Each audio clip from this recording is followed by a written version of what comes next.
Dan firman Allah Subhanahu wa taala di dalam Al-Qur'anul Karim di dalam surah Az-Zukhruf ayat 26 dan ayat 27 yang menjelaskan tentang makna la ilaha illallah, tentang penafsiran la ilaha illallah.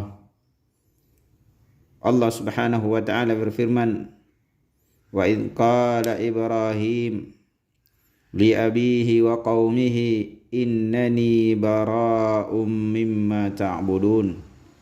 Dan ingatlah ketika Nabi Ibrahim alaihi salam berkata kepada bapaknya dan kepada kaumnya, sesungguhnya saya berlepas diri dari apa-apa yang kalian ibadahi, illa alladhi fatarani fa innahu sayahdin, kecuali siapa yang menciptakan saya, yaitu Nabi Ibrahim alaihissalam berlepas diri dari seluruh sesembahan apa yang diibadahi oleh bapaknya, apa yang diibadahi oleh kaumnya, yaitu peribadatan kepada berhala, kepada patung dan lain sebagainya.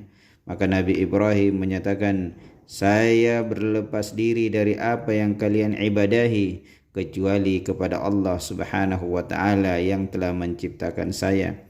Illalladzi fatarani, kecuali siapa yang menciptakan saya, yaitu Allah Subhanahu wa taala.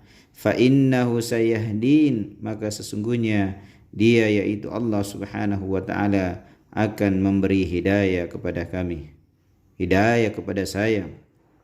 Maka sedang jamaah sekalian yang sama-sama berbahagia, di dalam ayat ini Allah Subhanahu wa taala mengkhabarkan, menyampaikan kepada kita tentang hambanya dan rasulnya, yaitu Nabi Ibrahim alaihi salam Khalilullah, bahwasanya beliau berlepas diri dari setiap apa yang diibadahi, yang disembah, yang diagungkan oleh bapaknya dan kaumnya. Naam, penyembahan kepada berhala, kepada tagut, kepada selain Allah Subhanahu wa taala.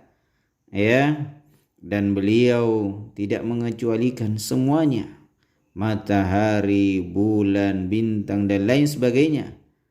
Maka ini Nabi Ibrahim alaihi salam berlepas diri dari semuanya, illalladzi khalaqahu, kecuali yang menciptakan beliau, yaitu Allah Subhanahu wa taala. Maka beliau Nabi Ibrahim alaihi salam hanya beribadah kepada Allah Subhanahu wa taala saja. Fahuwa ya'buduhu wahdah la syarikalah, maka beliau beribadah hanya kepada Allah Subhanahu wa taala, tidak ada sekutu baginya. Maka ayat ini sedang jamaah sekalian menunjukkan bahwasanya makna daripada tauhid, penjelasan daripada tauhid, penafsiran daripada tauhid, syahadat kita la ilaha illallah, yaitu berlepas diri dari kesyirikan dan hanya mentauhidkan Allah Subhanahu wa taala saja di dalam beribadah kepadanya. Naam, maka sedang jamaah sekalian, di dalam ayat ini kita lihat bagaimana Nabi Ibrahim alaihi salam berlepas diri dari sesembahan selain daripada Allah Subhanahu wa taala. Innani bara'um mimma ta'budun, sesungguhnya saya berlepas diri dari apa yang kalian ibadahi.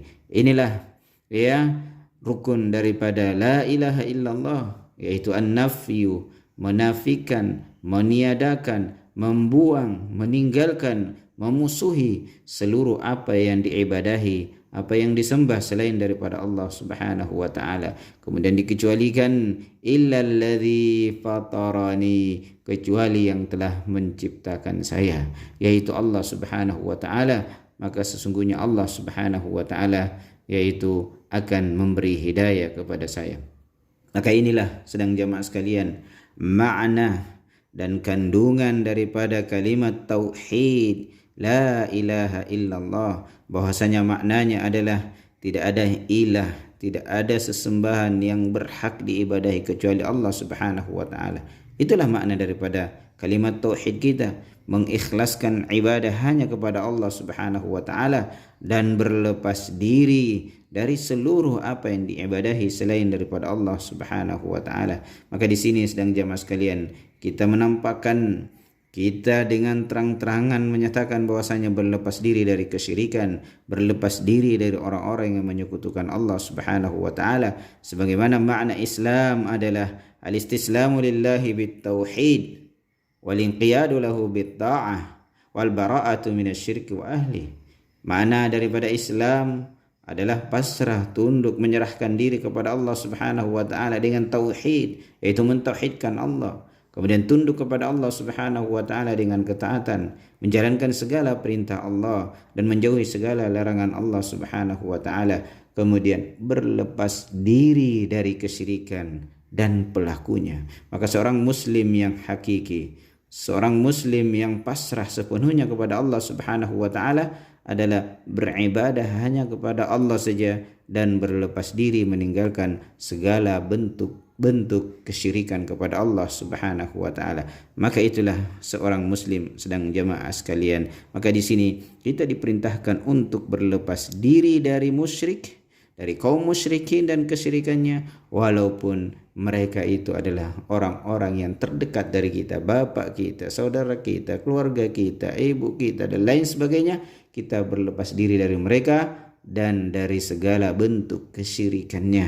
Akan tapi tidak menafikan dan tidak meniadakan, tidak menutup jalan untuk menasihati mereka. Bahkan kita berusaha untuk mendakwai mereka dan mengajak mereka dengan cara yang disyariatkan oleh Allah Subhanahu wa taala, supaya mereka terlepaskan, supaya mereka selamat dari dosa yang sangat mengerikan ini, dosa yang sangat berbahaya ini, yaitu melakukan kesyirikan kepada Allah Subhanahu wa taala, yang mana apabila seseorang tidak bertaubat dari kesyirikan ini, wali'adu billah, dia akan masuk ke dalam neraka jahanam dan kekal selama-lamanya. Allah berfirman, innahu may yusyrik billah faqad harramallahu alaihi al-jannah.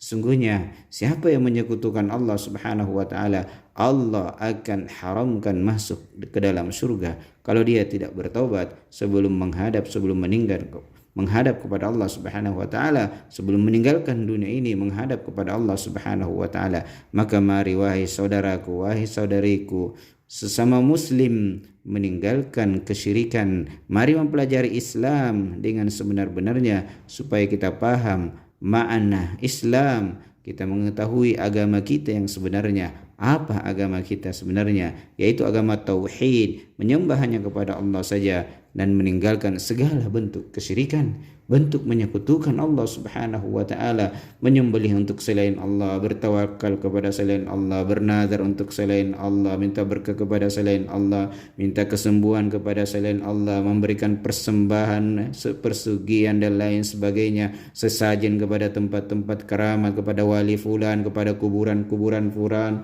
ya, tempat-tempat yang dikeramatkan dan lain sebagainya. Semua itu adalah bentuk kesyirikan, meninggalkan perdukunan dan lain sebagainya. Kita tinggalkan semua itu kalau kita ingin selamat di dunia, lebih-lebih selamat dari api neraka Allah Subhanahu wa taala. Dan Allah Maha Pengampun, Allah Maha Penerima taubat bagi siapa-siapa hamba-hambanya yang bertobat kepada Allah Subhanahu wa taala. Allah berfirman, "Qul ya ibadiyalladzina asrafu ala anfusihim la taqnatu mir rahmatillah." Katakan, wahai hamba-hambaku yang melampaui batas, yang banyak melakukan dosa, yang banyak melakukan kemaksiatan, termasuk kesyirikan, termasuk kekufuran, termasuk kemunafikan, jangan putus asa dari rahmatku. Sungguhnya Allah Subhanahu wa taala mengampuni seluruh dosa. Maka mari kita bertobat dari dosa, terutama dosa kesyirikan kepada Allah Subhanahu wa taala, supaya kita selamat di dunia sampai di akhirat, selamat dari api neraka Allah Subhanahu wa taala.